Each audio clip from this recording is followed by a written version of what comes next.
You don't grab another man's stick, and meanwhile Okan was two-fisting sticks inside Ryugoku.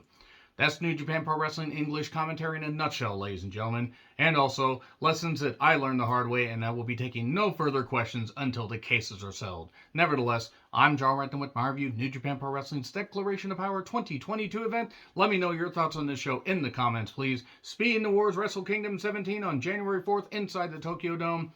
And it will be a tribute to the late, great Antonio Inoki. And speaking of which, a very loving, incredible tribute that they did with all the wrestlers around the ring. And to honor the New Japan Pro Wrestling founder. Without Antonio Inoki, without him booking himself like he did, bringing all the people in, and the various fight disciplines and all the stuff that he did, the way he booked himself, the way he booked others, even the freak show stuff, like with the great Antonio, bringing Karl Gotch, Lou Thesz in the early days, putting over Vader, all this stuff. Without Antonio Inoki, as great as all the talents have been since, there is no goddamn New Japan Pro Wrestling without Antonio Inoki. That's just how it is. The wrestling landscape in Japan, the world over, this wrestling landscape, vastly different. Vastly, dramatically different, and probably worse off without Antonio Inoki. Even with all his peculiarities and all the weird stuff that he did, and the stuff in the early 2000s and everything. Like, if I were to try and encompass everything that Antonio Inoki did, I mean, good God, I wouldn't even be able to scratch a goddamn surface. We'd also be here all goddamn day. I mean, I'd have to do a 4-part series, and I wouldn't even come close to, encompassing the popularity. I mean, you see in the video package, the former ring announcer that, was there during the Antonio Inoki days. That was really nice to see that. He got to relive, and I imagine that was very emotional for him. Antonio Inoki's right-hand man was also there, but the video package, the fans, that usually, while very passionate, usually, clap, they'll cheer. They lost their minds. They were rabid for Antonio Inoki. Inoki. And the great moments that he provided. The great insanity that he was able to, cause among these fans that usually could be quiet and reserved.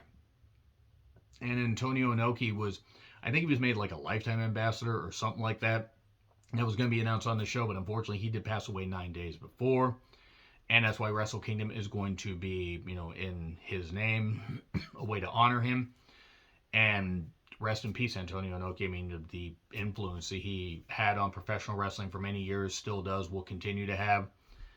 It's just impossible to encompass. Rest in peace, Antonio Inoki. You will absolutely never be forgot. There will never be another Antonio Inoki.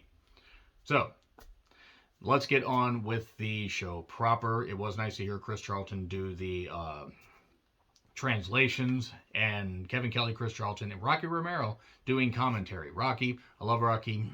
Great energy, great passion. And he's also a very good wrestler.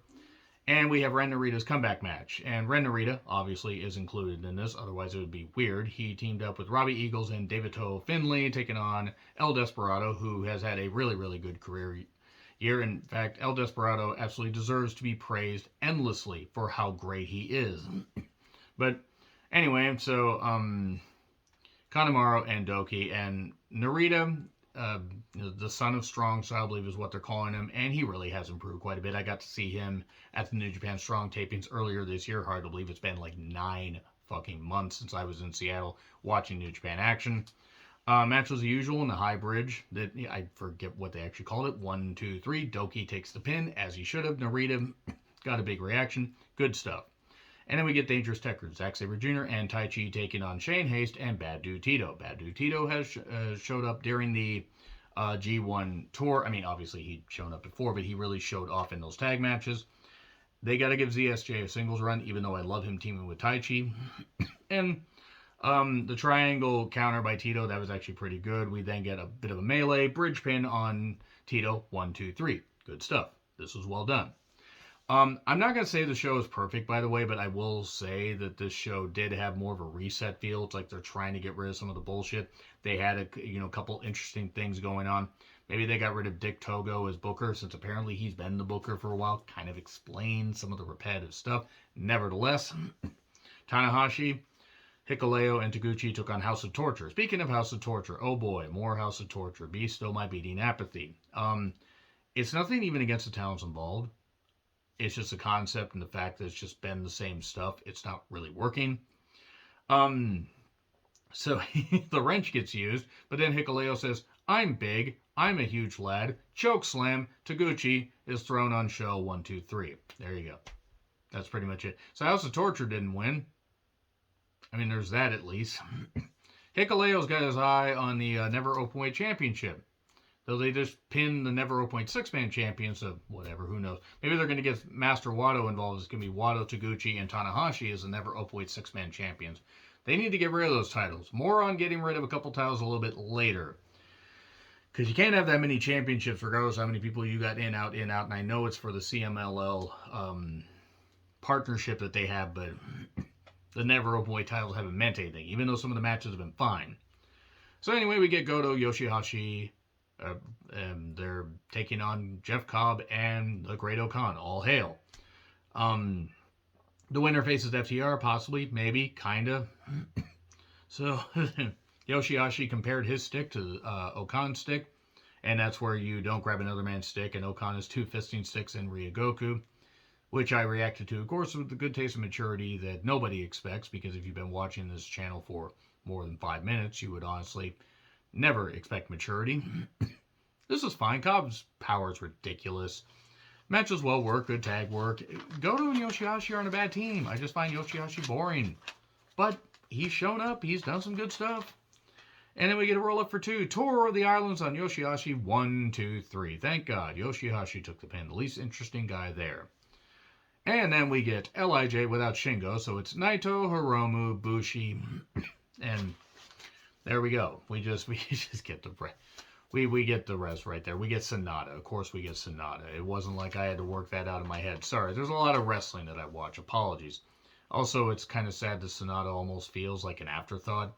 They took on the United Empire. Will Ospreay, Francesco Akira, Aaron Hanare, who I think deserves a bit of a singles push, and unfortunately TJP. Akira and TJP are the IWGP Junior Tag Team Champions, which I had to be told because I forgot. Ospreay versus Naito for the U.S. title. Likely a Wrestle Kingdom, maybe. They might have a November event. If they have a November event like Power Struggle and they do it there, okay. I hate to say it, I would have rather seen a Wrestle Kingdom, but we'll see. It was usual fare. By the way, the referee gets knocked down, then some weird mask guy, another mask guy, not Bushi, runs in and attacks people. Attacks United Empire, just attacks, dives, does all this stuff. What the hell's going on? This is weird. MX on Akira, 1, 2, 3. Who is this masked person? Naito mocks Ospreay, Moxpreay as it were. And then the masked man is. He says a little stuff. It's Teton. Teat. The Berkey Teton. Sorry, they call him Teton. How can I not react funny to a man who has Teat in his name? He has the Berkey Teat in his name. Also, they had to put the shirt up because he has a scar. I forget how he got that scar. Wonder how I got these scars. But he wants to be part of Los Ingobernables de Japón. Okay. I believe he's part of the faction in Mexico, which makes sense. So, there you go. And he is, apparently, immediately. Okay. Alright. I mean, are they going to kick somebody out? Sonata going to go heel? Probably. They might end up doing that. But Teton? Alright. The guy can work. I don't find him to be particularly interesting as a single star in New Japan, but in a group, that could work. So, intermission. Kushida is not medically cleared. I forget what disease he has. I hope it's not monkeypox. But, anyway, I think they said hoof and mouth, or was it hoof and mouth disease? Or is that how they described it? They described it as a pretty bad disease. Hopefully he recovers regardless. So, they have a table, suddenly, with officials and the president of the ring for something. It's a new championship. Now, before I poo-poo on a couple things, I will say it's a TV championship, 15-minute time limit, focus on younger talents, faster talents, a way to give a rise to people, and that way the time limit, and I like that, that's old school. It's going back to Jim Crockett, it's going back to other companies. They used the TV title, and some used it where you had to win in the first 10 to 15 minutes. Afterwards, you could pin the champion, but the title wasn't on the line after that. They do that, that could advance stuff even better. They have to also give it to a heel. I vote ELP. I vote ELP wins this goddamn thing. Because why not? And I wouldn't have said that after a while, because ELP actually ends up being a lot. He's had a career year. He's really been goddamn good. So anyway, they're going to start the tournament soon. Apparently, the tournament matches will be free on the New Japan Pro Wrestling website, which is definitely saying something. Also, I don't expect great match quality. I expect decent match quality. Maybe they will show up and say, hey, please come here and watch this. I don't know, because the tournament field hasn't been announced. The winner will be crowned at Wrestle Kingdom 17, which I hope is a one-night event. I fear it will be two. All right. The design was certainly a choice. I don't think the design's great. Kind of looks weird. Looks like a giant Nuva ring. Looks like a giant watch. So put it on Hikuleo. And he can wear it and he can hit a choke slam and they could hit somebody with the watch. He could watch where he puts that. Now that everybody's tuned out, I'm talking to myself. But okay, new TV title. Could be interesting. The 15-minute time limit I like, and the fact it's going to be focusing on a faster pace. That's cool. Now get rid of the never openweight 6-man championships, and I hate to say, get rid of the IWGP Junior Tag Team Championships. Just make the tag divisions crossbred. They don't have enough teams everywhere. They don't. Like, look at the last series of junior heavyweight tag team champions. Look at who they faced, and then look at the last series of like last year or two, even the last 3 of like junior or heavyweight tag team champions. I'm just saying, nothing wrong with blending them together, even though New Japan is weight class based, and I get that. So, Master Wato taking on Taiji Ishimori. Since Kushida couldn't work, they said, Wato, get in there. Okay. And they had a match that wasn't bad. Ishimori focused on the shoulder, went for the bone lock, but eventually, after a back and forth, he got pinned after a crucifix type pin. There you go. 1, 2, 3. Wato won. Wasn't a bad match. Wasn't great. I don't find Wato particularly interesting, but I give them credit for the effort that they gave. Wato tries to talk. Hiromu interrupts him. Despy interrupts him, pokes him in the eye. We're getting a 4-way soon. Okay. All right. So far, not bad. And then we get a goofy, jaunty music type track for this ELP Shingo feud. It's a KOPW Who's Your Daddy match. Basically, it's a regular match, but whoever loses has to call the other one their daddy. The KOPW title was a mistake. Just gonna say that. Like, it was a little bit entertaining at first when Yano had it, and it wore out its welcome. Now, I don't think this feud needed it. I'm just saying, and I get why they did. Before, that's the only thing I'm gonna crap on. ELP has gotten under Shingo's skin and has done a really good job. He just couldn't figure him out. He beat him in the G1, other stuff. There was some good story here, and they made it play out well. They kept doing good counters. There was a lot of good stuff here. ELP has had a great year. Shingo, he's in a class all by himself.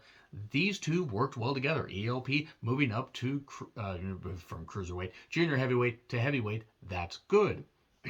And then, even though Shingo, they get hit with a stuffed pile driver, ELP kept going here, but eventually got tapped out to the ground cobra. And then you gotta say, who's your daddy? It's like Maury Povich. Louder, speak up, Shingo keeps saying. Then he sort of says it. And then Shingo says, well, here, wear this shirt, because they each had a shirt that said the other is, Shingo is my daddy. Shingo was wearing that. And then ELP had one said, ELP is my daddy. So there you go. Now, what ended up happening, though, is he wanted to take a family picture with him, and he did. And then he put a pacifier in his mouth because he just had to humiliate him. And then, a hug? Yeah, sure, I'll hug you. And then he nut shots him. Because, of course, ELP does, because he's a fucking heel. So, of course, he was going to do that. That was fine, though. That was good. I didn't mind that. The whole Who's Your Daddy thing was ridiculous, but it was what it was. And then we get to the main event, in my personal opinion, Kazuchika Okada versus Jonah. Yes, all this in my veins. These two had back-to-back incredible fucking matches. I say back-to-back. They actually haven't faced off in about 2 months. But nevertheless, great G1 match. I think I preferred that one over this, barely. But the pace here was good and a good storytelling. Big fight field, a rematch. Of course, obviously, what was going to end up happening is Jonah wasn't going to win. I will say, though, there was more of a chance of Jonah winning this than there was of a title change in the main event. Okada chops him down. Jonah just overpowers him, trying to throw Throna, as it were. Sounds like a position that you pay for in a back alley on some streets in Japan. I do not speak from experience, literally, because I've never been to Japan. Nevertheless, Jonah focuses on the back after slamming Okada into the barricade because Okada had back issues even last year. And Okada kept fighting back. Jonah kept stopping him. This was a good pace. Kept fighting from underneath. That slam, huge pop, drop kick to the knee while the knee was in the barricade. And the head drop. German. Ow. Ow. Man, that was brutal. And then a huge lariat. Good counters. This was cooking. They were cooking with gas. More, no. Anyway, the splash, got, basically it missed. The referee selling it like he was a WCW referee. It was goddamn hilarious. German to Jonah. Big pop there. And then the landslide brought him down for the Rainmaker. 1, 2, 3. But Jonah looked like a world beater. Okada can carry anybody besides Chris Jericho to a really good match. New Japan Dominion 2019, that was abysmal because Jericho was washed, especially back then. Nevertheless, Okada, the best wrestler in the world. Is he my favorite wrestler this year? I mean, it's hard to argue against Okada, but I have two others that could possibly be above him. That being said, Okada is tremendous. Check out my upcoming, or look for my upcoming, favorite wrestlers and least favorite wrestlers of the year list. You might be surprised by some people, but a handshake. They're 1-1, and Jonah shook his hand. Okay. So there was the main event. And then Tama Tonga took on Jay White for the IWGP World Heavyweight Championship. So there was a little bit, there wasn't much of it. There was like maybe a 0.5% chance Jonah might win, and we might get a three-way. No, there was 0% chance that Tama Tonga was going to win this. Nothing against Tama Tonga. I'm glad he got in the main event. After beating Jay White in the G1. Good stuff. And don't get me wrong, Jay White can work. I've stated before, I'll state again. His style isn't for me. That's just how it is. And even though Tama Tonga was fired up, eventually Jay White focused on his ribs for about 15 years. And then, even after the gun stun counter, right into the Blade Runner, 1, 2, 3. And Jay White's going to go on to Wrestle Kingdom because obviously they're going to work towards Okada and Jay White in the rematch where Okada should win. Jay White should not. My personal opinion. That being said, though, not a bad show. It felt like they were trying to reset some stuff. They cut back on the bullshit. The Teton thing with the ref down was a little bit weird, but it led to something. No House of Torture victory. It was what it was. Anyway, let me know your thoughts in the comments. Like, share, subscribe, Twitter handle in the description. I'm John Retlin. I'll see you soon.